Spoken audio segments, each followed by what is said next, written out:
जय हिंद बच्चों। तो देखिए आज हम लोग मैथ का रिवीजन क्लास में है। इन प्रश्नों को देख रहे हैं जो एग्जाम के लिए काफी इंपॉर्टेंट है। इसमें से एक प्रश्न है बच्चों आपके जो काफी इंपॉर्टेंट है। ये वास्तविक संख्या जो पहला चैप्टर उससे पूछा गया है। ठीक है कि सिद्ध करें कि 3√3 एक अपरिमेय संख्या है। सिद्ध करें कि 3√3 एक अपरिमेय संख्या है। ये मॉडल पेपर 2026 जो जेक द्वारा जारी किया गया उसका प्रश्न है। देखिए बच्चों इसको किस प्रकार से हम लोग हल करेंगे। तो सबसे पहले पूछा गया एक अपरिमेय संख्या, बेटा उसका आप लोग ऑपोजिट मानोगे। क्या मानोगे? ऑपोजिट मानोगे। तो मान ले माना 3√3 एक परिमेय संख्या, क्या मान लोगे? एक परिमेय संख्या है। अब जब परिमेय संख्या किसे कहते हैं? वह संख्या जिसे हम लोग p/q के रूप में लिख सकते हैं। तो यहाँ पे क्या हो जाएगा 3√3 बराबर p/q, जहां p और q क्या है? p और q पूर्णांक है। p और q पूर्णांक है तथा q नहीं है बराबर किसके?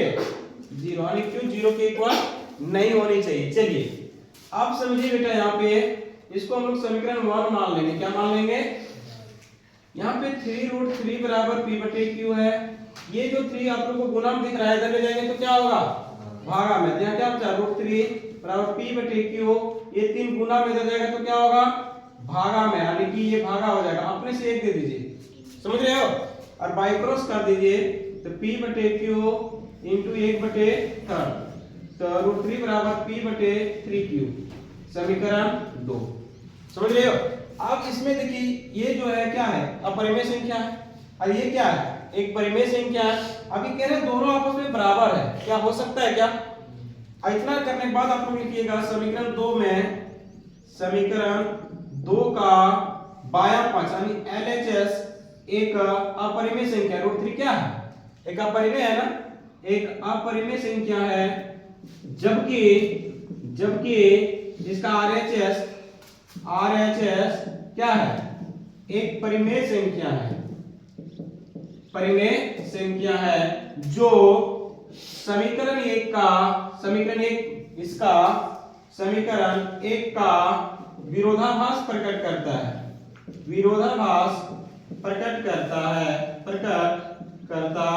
है। अतः क्या हो जाएगा? 3√3 एक अपरिमेय संख्या है। क्या है? अपरिमेय संख्या है। प्रूफ इतना करना है। क्या कर लोगे? नहीं कर पाओगे? यानी कि LHS और यहाँ क्या है? एक अपरिमेय संख्या है, जबकि इसका जो RHS है एक परिमेय संख्या। दोनों कह रहे हैं इक्वल तो नहीं हो सकता है। कभी परिमेय अपरिमेय इक्वल हो सकता है क्या? नहीं ना। हमने यहाँ माना था कि एक परिमेय संख्या है, यहाँ पे विरोधाभास प्रकट कर दिया, इसलिए क्या है? अपरिमेय संख्या है। देखिए बच्चों अगला प्रश्न आपके पास में है जो 2 नंबर का प्रश्न है। देखिए काफी इंपॉर्टेंट है। देखिए किस टाइप को इसको बनाएंगे। ट्रिगोनोमेट्री का प्रश्न है बच्चों। आप लोग को जैसे जो थीटा का मान हमने लिखवाया है 0 डिग्री, 30 डिग्री, 45 डिग्री, 60 डिग्री और 90 डिग्री, ये सब का याद है ना? अगर याद नहीं तो हमने एक ट्रिक बताया था आप लोग को याद करने का। ट्रिक पता है कि नहीं? अब देखिए यहाँ पे दिया है 2 cos स्क्वायर 30। तो अब cos स्क्वायर 30 का वैल्यू कितना होता है? तो 2 होता है। कितना होता है? 2 इसका स्क्वायर प्लस x cos 60 का वैल्यू कितना होता है? तो 1/2। ठीक है, बराबर कितना हो जाएगा बेटा? 10। अब समझिए 2 का होल स्क्वायर कितना होगा? 4 दूना 8। यहाँ पे क्या हो जाएगा? x/2 बराबर क्या हो जाएगा? 10। ये प्लस में है, इसको रहने देंगे, इधर ले जाएंगे तो क्या होगा? माइनस में। तो x/2 10, ये प्लस इधर जाएगा तो माइनस में। x/2 10 में आ जाएगा तो क्या बचा? अब बेटा आपने से यहाँ एक दे दीजिए, इसको बाई क्रॉस कर दीजिए। कर देंगे तो x बराबर क्या होगा? 2 × 2 यानी x बराबर कितना हो गया? अभी तक लग रहा था ना हार्ड है, कैसे बनाएंगे, यही ना प्रॉब्लम हो रहा था आप लोग के पास। क्या हार्ड है क्या? कितना एकदम लॉलीपॉप है कि नहीं? हाँ, इसको एक बार बना ना डेयरी मिल्क खाना भूल जाओगे।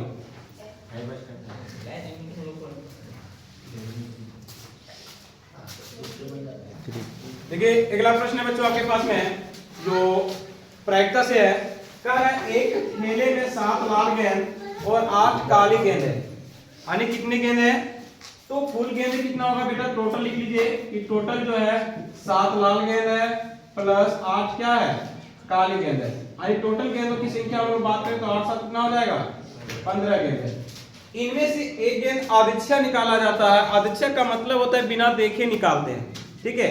अब इनकी क्या प्रोबेबिलिटी होगी, क्या प्रायिकता होगी कि वह गेंद बेटा क्या होगा, लाल होगा। चलिए, तो लाल गेंदों की संख्या कितनी है, लाल गेंदों की संख्या, तो लाल गेंदों की संख्या कितना है, 7। अब समझिए प्रोबेबिलिटी यानी प्रायिकता ऑफ रेड यानी लाल, समझे।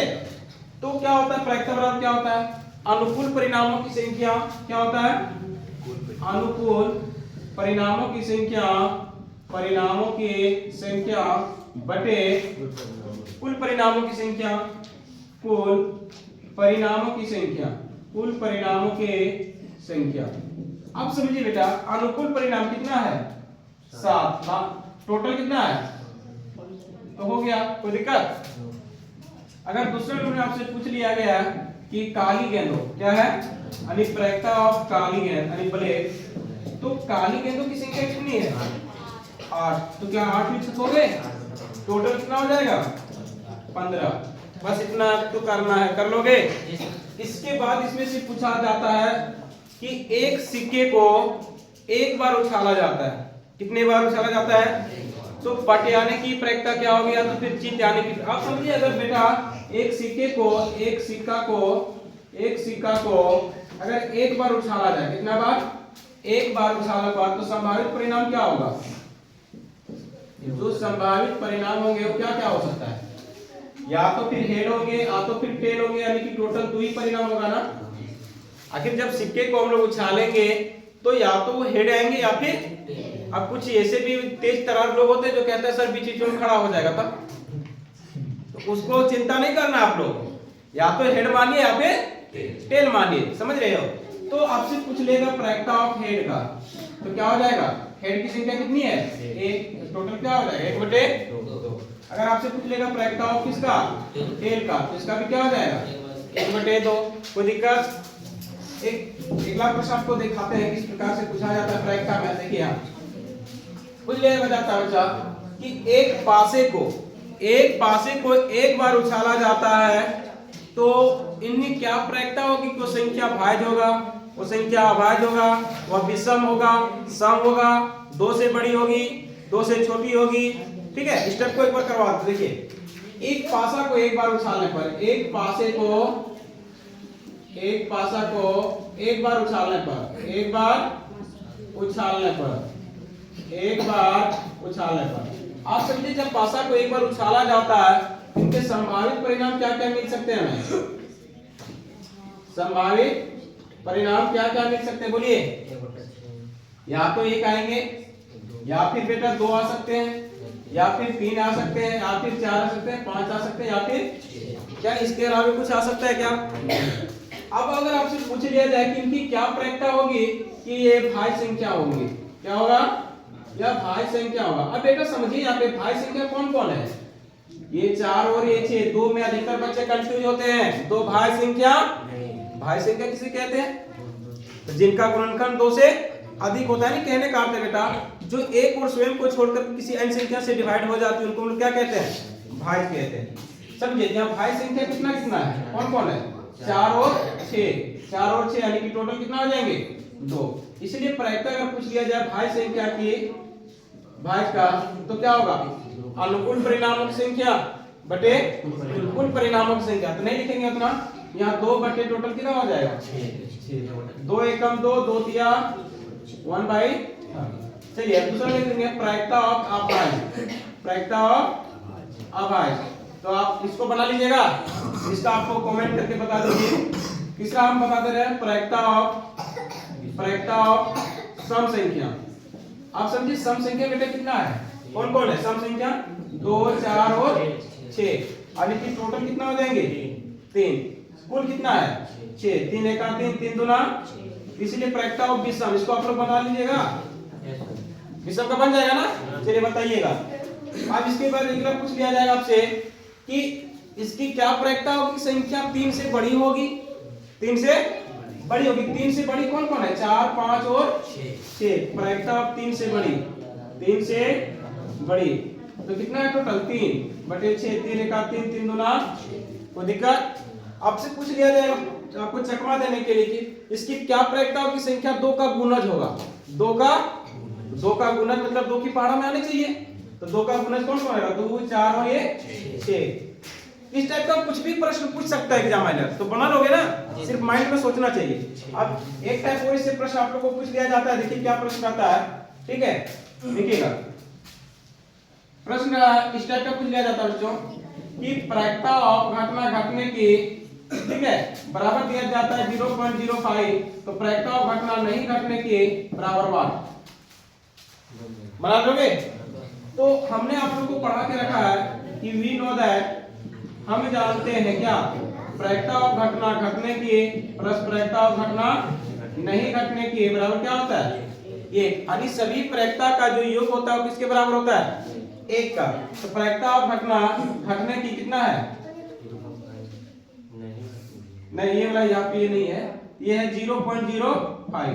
यहाँ प्रायिकता ऑफ घटना नहीं घटने की बराबर क्या हो जाएगा? 1। इसलिए प्रायिकता ऑफ घटना घटने की बराबर हो जाएगा 1 माइनस 0.05। इसको घटाना आता है कि नहीं दशमलव? देखिए बताते हैं। 1 माइनस 0.0 क्या है? 5। यहाँ पे पॉइंट दिया है, यहाँ पे 0 दे दीजिए, ठीक है। इसको 10 में 5 जाएगा तो 5 बचा 9। यहाँ पे 1 था तो पहले हमने पैसा ले लिया, यहाँ पे क्या होगा? 0, यानी कि 0.95। कोई दिक्कत? इतना अगर कर लेते तो प्रायिकता आपका क्लियर। कोई दिक्कत?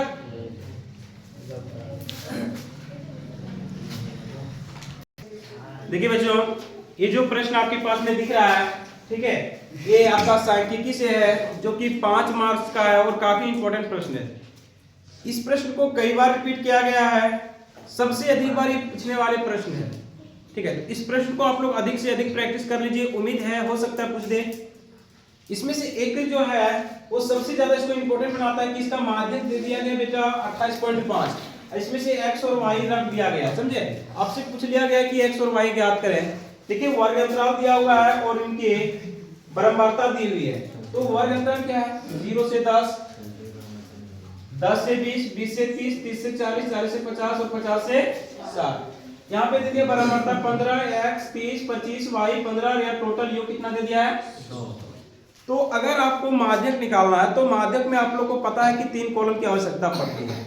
एक तो आपको वर्ग अंतराल होनी चाहिए, दूसरी आपकी बारंबारता होनी चाहिए, तीसरा एक होता है संचयी बारंबारता। क्या होता है बेटा? संचयी बारंबारता। संचयी बारंबारता। तो संचयी बारंबारता नहीं निकाल पाओगे? देखिए कैसे निकालते हैं। सबसे पहले जो 15 है बेटा, इसको 15 रहने दीजिएगा, ठीक है। इसके बाद जोड़ते जाइएगा, सबको नीचे जोड़ते जाइए। 15 प्लस क्या हो जाएगा? 15 में फिर 30 जोड़िए, कितना हो जाएगा? 45 प्लस इसमें जोड़िए 25, कितना होगा? 5 5 10, 4 8 2 70, कितना होगा? 5 4 5 4 2 4 1 70 प्लस x, यही ना? 70 प्लस x। अब इसमें क्या हो जाएगा? 70 प्लस x, इसको y को क्या करता है? x y छोड़ देता नहीं, ऐसे रखोगे 70 प्लस x प्लस y रखोगे, समझ रहे हो। फिर 70 में से 15 जोड़ेगा, क्या हो जाएगा? 85 प्लस x प्लस, बोली कोई दिक्कत? अब समझिए बेटा, इसका जो माध्यक दिया हुआ है, क्या दिया हुआ है? माध्यक कितना दिया हुआ है? 28.5। अब इनके नजदीक देखिए, इनके नजदीक क्या हो जाएगा? पीसी होगा ना। चलिए तो हम लोग माध्यक का फार्मूला लिख लेते हैं। माध्यक का क्या होता है? माध्यक का फार्मूला क्या होगा? n plus n/2 minus cf by f into. तो l समझिए निम्न सीमा, l क्या होता है? निम्न सीमा। तो निम्न सीमा यहाँ पे देखिए, माध्यम वर्ग की निम्न सीमा क्या हो जाएगा? 20 ना। तो l बराबर क्या हो जाएगा बेटा? 20। चलिए इसके बाद आप लोग को चाहिए n/2, तो n बराबर टोटल कितना है मेरे? 100। n/2 कितना हो जाएगा? 100/2 बराबर क्या हो जाएगा? 50, यही ना? कितना हो जाएगा? 50। चलिए इसके बाद हम लोग को निकालना है f। तो f बराबर ये क्या हो जाएगा? f बराबर कितना हो गया रे? 30। CF। ठीक, इसके पहले वर्ग की संचयी बराबर था, क्या हो जाएगा 15 प्लस x, क्या हो जाएगा ये वाला होगा ना 1 2 3 1 2 3, ठीक है, यही वाला है 15 प्लस x। अब इसको हम लोग बैठाएंगे, माध्य कितना दिया हुआ है 28.5, रन देंगे, n बराबर कितना 20, n/2 बेटा कितना 50, CF कितना तो 15 प्लस x बाई f कितना, f हमने लिखा ना 30। अब h हमने नहीं लिखा, देखिए h बराबर क्या हो जाएगा, कितना कितना बढ़ रहा है 10 10 ना, तो h बराबर क्या होगा 10। चलिए h बराबर क्या बिठा दिए 10, कोई दिक्कत। 28.5 ये 20 प्लस में बेटा इधर लाएंगे तो क्या होगा, तो क्या हो जाएगा 28.5 माइनस क्या हो जाएगा 20। अब यहाँ 50, ठीक है, यहाँ पे माइनस है ब्रैकेट में भी, तो यहाँ पे हो जाएगा प्लस माइनस क्या हो जाएगा माइनस, फिर माइनस प्लस माइनस बटे 30 इंटू क्या हो जाएगा 10।